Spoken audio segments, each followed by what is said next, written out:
Ouais, j'ai regardé le discours de Trump. Par une redite de sa campagne, il m'avait pas l'air formidable, je vais pas te mentir. Que dites-vous? Mais vous rigolez! Enfin, ce discours est d'une importance capitale et va changer absolument toute la sphère politique internationale. Le discours du candidat Trump, qui est maintenant le président officiel des États-Unis d'Amérique, qui certes, sur le plan des idées, ne fut pas prodigieux, au moins en tout cas sur les messages qui ont été divulgués pendant ce discours, il y avait de bombes, des sacrées bombes, vous savez. Nous allons les énoncer dans cette vidéo pour que vous puissiez vous rendre compte un petit peu de ce que c'est, enfin. Nous avons des phénomènes assez peu importants. Vous savez, par exemple, l'Amérique veut faire une taxe aux frontières. Maintenant, Donald Trump, avec sa taxe aux frontières, le but étant de enrichir son peuple sur le dos des Chinois et du commerce international. Alors certes, ce qui fait que en France, nous n'arrivons pas à faire cela, c'est parce que la Chine nous fait du chantage. Bien entendu, nous avons du mal à rentrer dans des logiques de taxation. Le problème étant aussi que bon nombre des riches en France s'enrichissent grâce aux Chinois. On ne peut donc pas taxer ce qui permet aux riches d'avoir de l'argent. Donc c'est une situation très complexe à laquelle Trump va devoir, en tout cas, il va devoir, bien sûr, comme ça.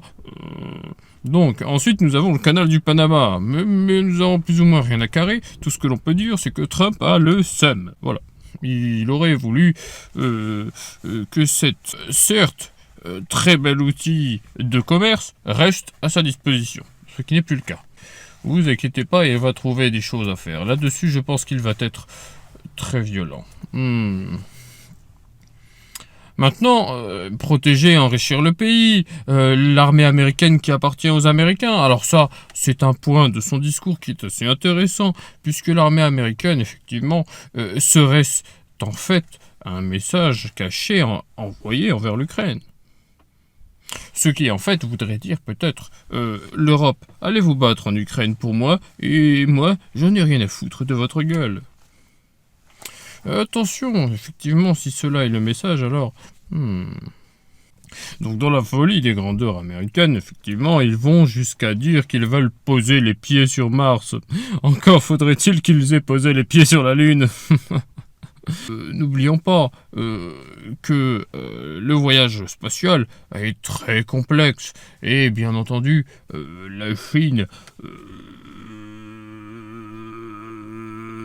a réussi son premier voyage jusqu'à la Lune avec retour et a ramené des réels échantillons des terres lunaires. Alors, ce qui est très intéressant, c'est que dans ces échantillons de terre lunaire ont été trouvés deux isotopes qui ne sont pas à l'état naturel sur Terre. Et cela est merveilleux. C'est une très belle nouvelle. Cela veut dire une chose, c'est que la conquête lunaire peut nous amener effectivement de nouvelles connaissances et de nouvelles choses intéressantes pour effectivement l'évolution scientifique de notre compendium de sciences humaines. Cela vient aussi prouver la belle imposture Apollo à laquelle je ne dirai plus rien, car cela risque d'apporter gros à cette vidéo. Donc, nous avons ensuite les coups de pied dans les couilles fournis par Trump. Effectivement, Trump a mis au moins 2 ou 3 coups de pied dans les couilles lors de son discours. Premier coup de pied dans les couilles, qui fut certes assez drôle concernant les genres. Bien entendu, les trans l'ont très mal pris, pour autant que ce soit des trans vasectomisés et non des trans énuques, enfin en tout cas sans couilles, dans tous les cas, il n'y a que deux genres, hommes et femmes.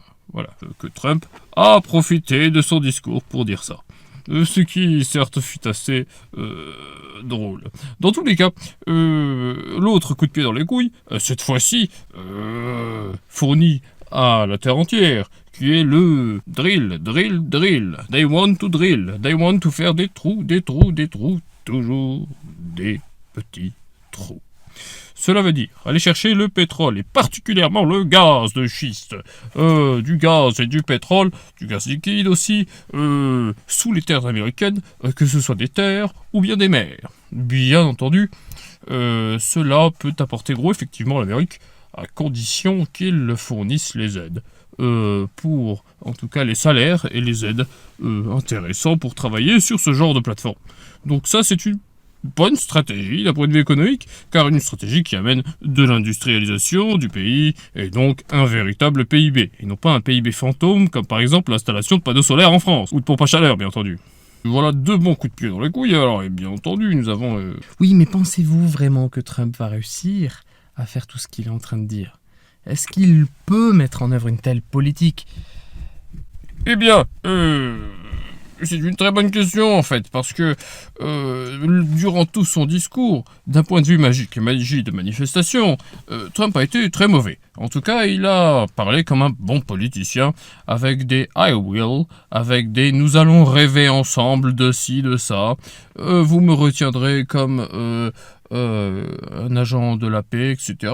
Et une phrase qui est assez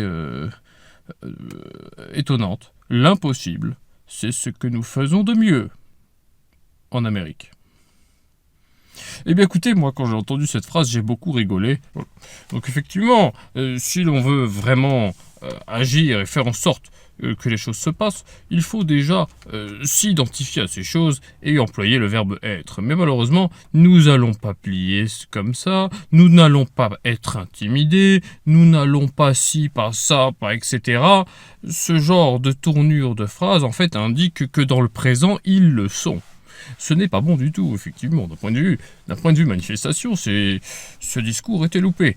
Mais ça là reste un discours politique. Donc effectivement, ici, le but est attraper un petit peu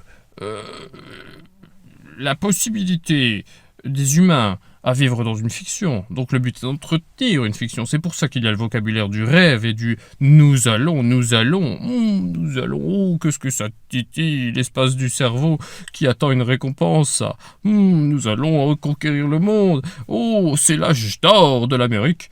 Bien entendu. Et puis... en même temps, le deuxième rôle est d'envoyer des alertes, comme par exemple l'armée des Américains appartient aux Américains. Eh bien oui, ça veut dire de grandes choses, ça veut dire potentiellement on arrête les guerres de merde qui servent à rien.